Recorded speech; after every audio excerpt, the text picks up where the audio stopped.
Welcome to the debut episode of the Ballpark Boys. I'm Jackson, and I'll be your host along with my dad, John.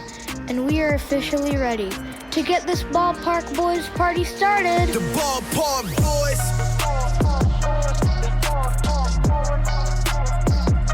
The Ballpark Boys.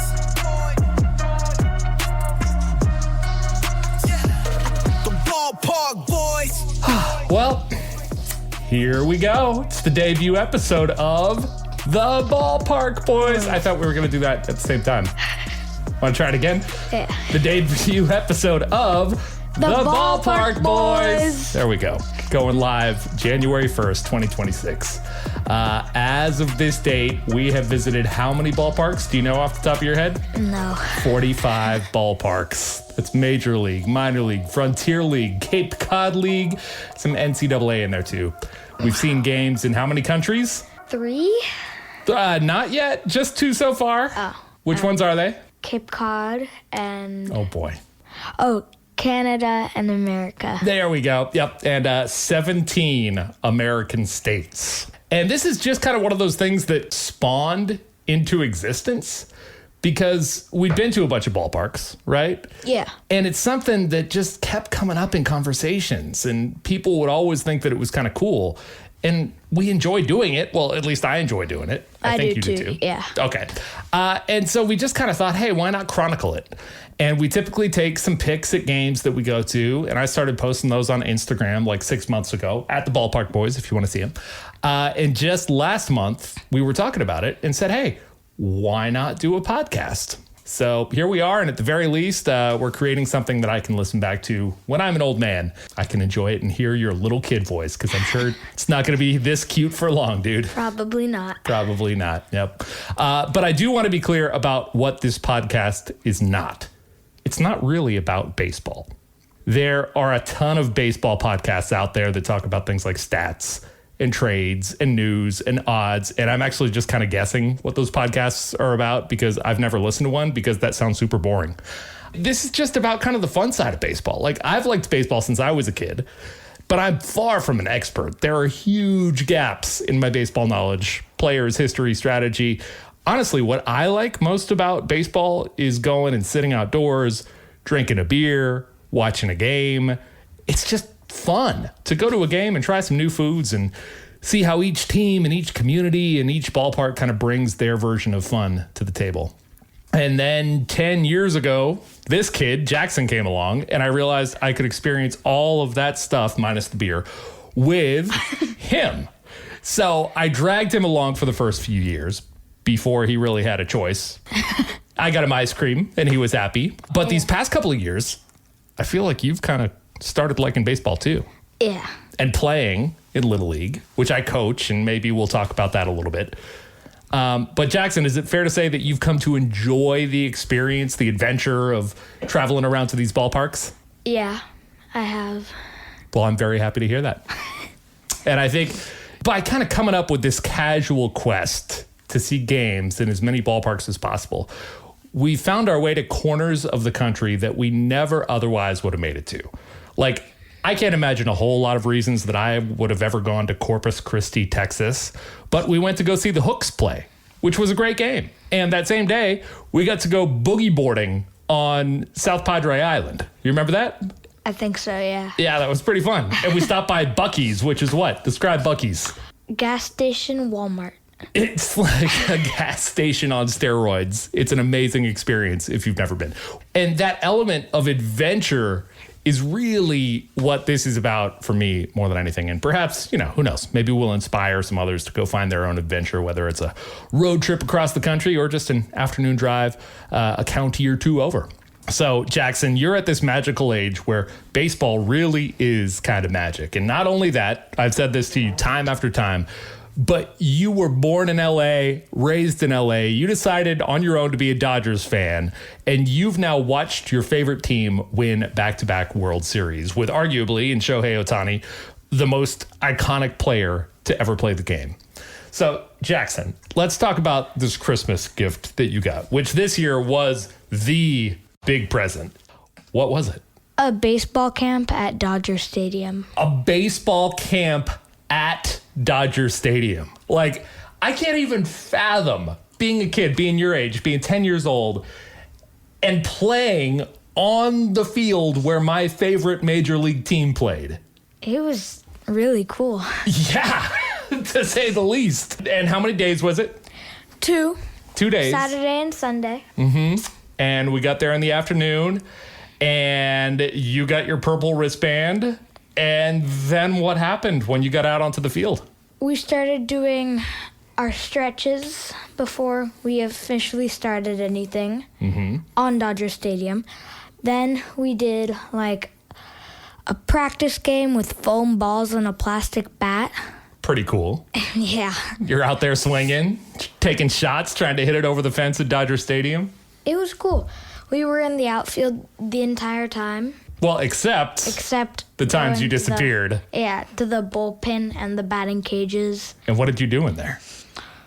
We hit off of the tee in the batting cages, and we pitched 4-seam fastballs in the bullpen.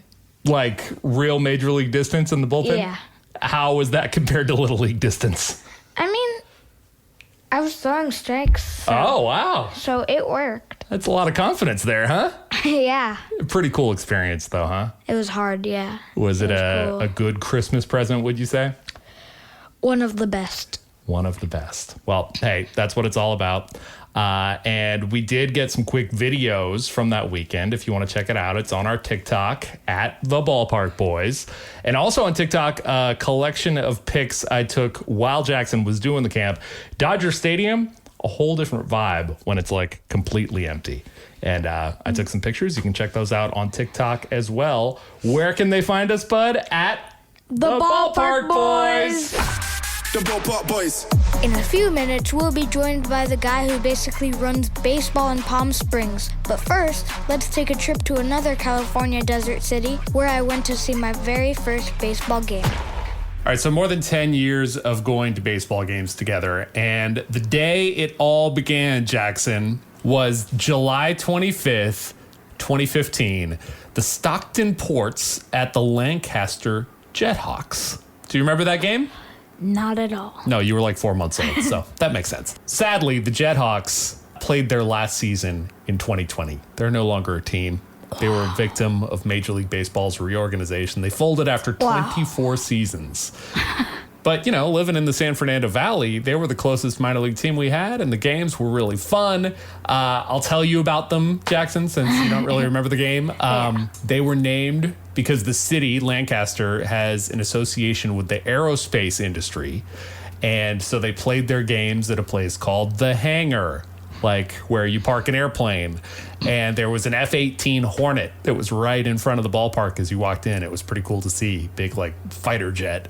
Oh. And the mascot race, you know how lots of teams have, like, mascot races around the outfield?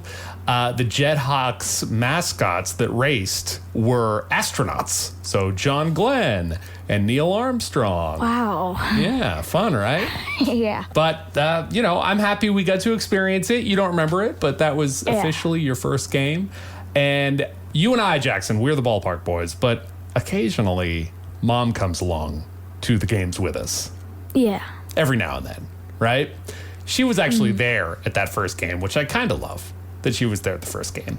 Jenny, do you remember our drive up to Lancaster to see them play? I sure do. Yeah. It seems like a millennia ago. Only 10 years ago. 10 years and some change. This is actually a great introduction to Jenny. She works in finance. She loves spreadsheets.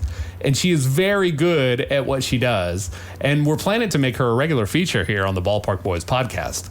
And that feature is going to be called, I should explain this before we introduce this little segment. My pet name for Mom, Jackson, what do I call her? Jenny Bunny. Jenny Bunny. I don't know where that came from. Me neither. But she's always been Jenny Bunny. And so we're calling this little segment On the Money with Jenny Bunny. It's on the money. Jenny Bunny. Did you like your little 90s R&B intro there? I'm not sure. Well, The verdict is still out. welcome to On the Money with Jenny Bunny. We're going to talk through some of the finances behind baseball because that's something that Jenny is really, really good at. So this game happened 10 years ago. What can you tell us about this game that we went to? Stockton Ports, Lancaster Jethawks, July 25th, 2015. Now that we're 10 years past it, what can you tell us about it? Only 8 of the 26 players who made it to the major league, and that's only 30% of the team. Okay, so Is that good or 26 bad? players 26 that were players who on the appeared, field that day. Yep, in that game. Okay. 8 of them made it to Major League Baseball. Which 30%? I would think is good, right? For These one teams- team, one minor league team. Well, so 26 players, that's 2 teams. Oh, yeah, sorry. 2 minor league teams. Yep. Out of how many minor league teams? Well, there were a lot more back then in 2015. But this was a high A team, and high A, the estimate, and this is good for you to know, Jackson, because you play baseball and you want to make it to the major league someday. And so even the guys who make it to high A minor league ball, like the Stockton Ports and Lancaster Jethawks at the time, only about 15 to 20% of those players make it to the major leagues. So, Jackson, do you think 30% of the players from that game making it to majors is a good thing? Yeah. I mean, 15% and to 20% is the regular amount for high A. Then the Jethawks and the other team The Ports. and the Ports basically doubled that. Yeah, that's not a bad average. If 30% of those guys, 8 guys from that game, made it to Major League Baseball. But I mean, were they big timers in Major League Baseball? Not quite. So, the majority of the 8 weren't all that memorable, each playing in less than 100 major league games. Okay. But 3 of them made more than $10 million during their major league careers. Wow, Did you that's know that? pretty good. Lou Trevino made about $12 million and appeared in about 332 games. So this is the lowest of the guys who made over 10 million. Yes. Got it. Second comes in at $14 million, J.D. Davis, Okay. and he played about 645 games. I think I remember that name. But the big one, and the name I know, Oh boy. And Jenny doesn't know a whole lot of baseball names. I know it too. Oh, okay. Matt Chapman. Yeah. He's a big time player. He's appeared in 1,150 games to date, and he's made just over $100 million since being called up from the big leagues in 2017. Wow. And he still has an active major league contract. And that contract is worth $151 million through 2030 with my favorite team, Oh boy. the San Francisco Giants. You've just landed on a little bit of a point of contention in our family because I'm sort of an A's fan. Jackson is totally a Dodgers fan, and Jenny is I have the A's. yeah, I know. I appreciate that, bud. But Jenny, mom, is a fan of the team that both of our teams don't really like and get along with, San Francisco Yeah. Giants. So Get over it. That's just because we're so great. okay. So we'll table that conversation for another day. But I mean, that's pretty cool knowing that, we paid $10 a ticket and got to see this guy who would end up being like $100 million player in the big leagues. It's the way to go. I mean, cheap tickets, I like that. And I love that level of play, especially because you get to see a lot of mistakes along with some really good play. And so, it's entertaining. It's a good time. Well, thank you for an exceptional first segment, Jenny Bunny on the Money. On the money with Jenny Bunny. Yep, that's what I meant. We look forward to having more of your appearances here on the Ballpark Boys. And if you want to see some pictures from this game 10 years ago, the Stockton Ports and Lancaster Jethawks, you can find that on our Instagram, Jackson, at The Ballpark Boys. The Ballpark Boys. Coming up, a chance for you to win a super rare Lancaster Jethawks jersey, and we'll be going around the horn to hear some baseball wishes for the new year. But right now, we have a very special guest joining us. He's the man behind one of the very few leagues playing organized baseball in January.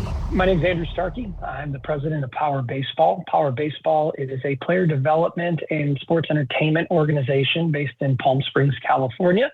We run the California Winter League the Power Summer Collegiate League, and for going on 23 years, the Palm Springs Power, a high-level summer collegiate all-star team. If you're looking for a place to see baseball played in January, not a whole lot of options. You got Latin America, the Caribbean, Australia, Taiwan, and the only place that I'm aware of in the U.S. is Palm Springs. Yes. There's certainly camps that go on, but our league offering not only players an opportunity to compete on a team, compete in a league, receive professional opportunities because they're being managed and scouted by professional coaches, managers the entire month.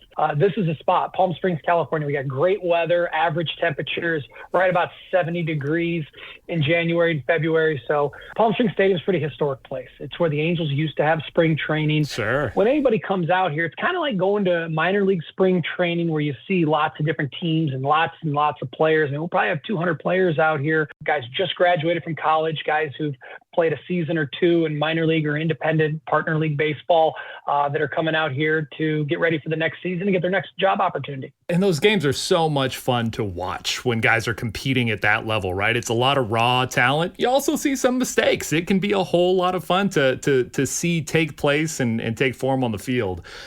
You're also the guy behind a collegiate summer baseball team, the Palm Springs Power, which does have a bunch of power players who have made it to the big leagues, right? Yes, we've had over a dozen Palm Springs Power players make it to the show. It's guys that never play beyond college. It's guys that get into the minors and just stay in the low levels. It's guys who make it all the way to AAA, and maybe they have a spring training, shot with a big league club. And then we've had over a dozen guys, have anywhere from a cup of coffee in the big leagues in the show to Brian Shaw, who was kind of a journeyman MLB reliever for 12 to 14 years. The guy earned probably $100 million, in contracts, over that time. Was a second-round draft pick out of Long Beach State with the Diamondbacks. Pitched in World Series, led the league in appearances, multiple seasons, and, had a great career in Major League Baseball. So we've had a lot of different types of ball players come through here, and I can kind of remember when, they were 19 years old, sitting in the bullpen, eating hot dogs, coming to bat, and they're living with a host family, meeting their parents here at the ballpark. So we've had a lot of fun memories and a lot of championships, a lot of wins, a lot of great human beings come through our organization. I can tell that you love the game. And I keep telling my son, Jackson, that baseball is hard, right?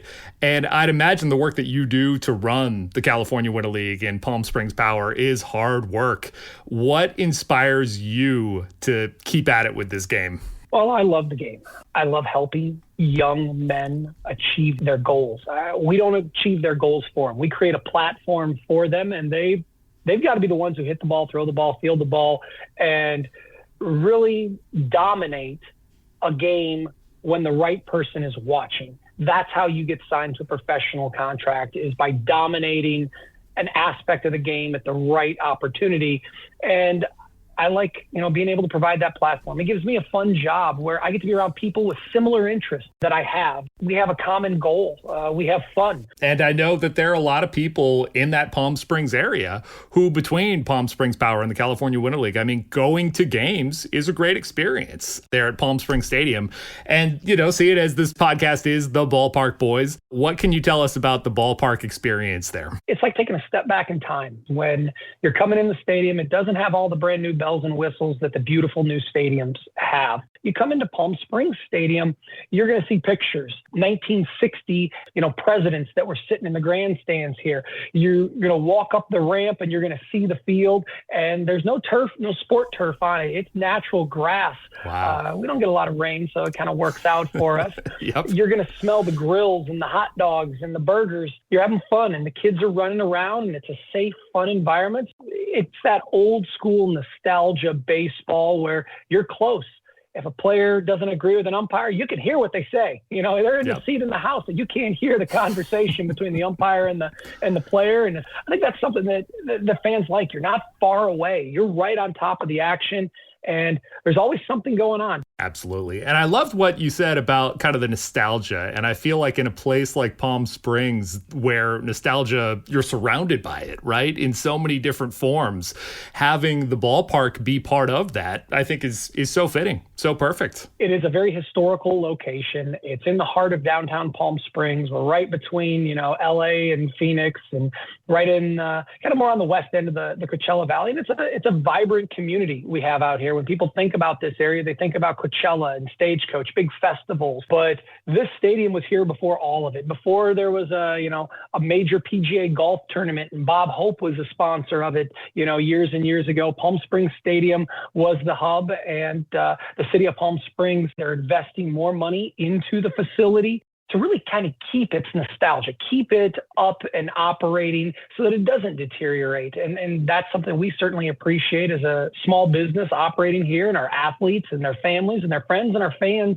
all will appreciate all the new things that we're going to have coming here to Palm Springs Stadium. I love hearing it. We, Jackson and I haven't made it to Palm Springs Stadium yet, but in a few weeks, California Winter League, we plan on coming in and checking it out this year. So really looking forward to that. And I think this is going to be a question that we ask all of our guests, but seeing as you're the first, do you have a favorite ballpark that you've been to that stands out? I think Wrigley was the most beautiful. I mean, just the history of that one. I think the new modernized ones are really cool. I think the one in Phoenix is a really, they did that stadium well, but you can't go wrong with Wrigleyville and going to Chicago, for a weekend, seeing a Friday afternoon Cubbies game, whether you're in the bleachers or behind home or in the box seats, you can't beat that. So for anybody who goes out and, you got one ballpark to see, Wrigley's is pretty much as good as they come.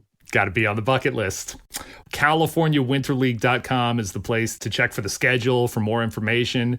And I believe every Palm Springs Stadium game is broadcast at CaliforniaWinterLeague.com too. Is that right? All of our California Winter League games are broadcast on our YouTube page, and you can find that at CaliforniaWinterLeague.com. And anybody who's coming out here, check us out, whether it be in January or February with our Winter League, or it be in May, June, July, to have a hot dog, a Coca-Cola, or a cold draft beer and watch some great baseball. Absolutely. Anything else you'd like to shout out and be sure people know about your league or your team? More players get signed out of the California Winter League than any other organization or team anywhere in the country or the planet to go to professional baseball here in the United States. So if an aspiring player and they want to get seen, depending on their age, we got different options for all of them, helping to either move on to college, move on to pro ball, or stay in professional baseball between the winter and the summer. So, check out the Power Baseball organization, our Power Summer Collegiate League, or even the California Winter League. And we look forward to helping more players for many years to come. Andrew Starke, thank you so much for the time and for being our first ever guest here on the Ballpark Boys. No problem. I look forward to seeing you guys. Shoot me a text or an email when you guys are coming out. Look forward to meeting you when you get to the ballpark. The Ballpark Boys. Now it's time to go around the horn, a time during the podcast when we throw out a question to our Ballpark Boys community.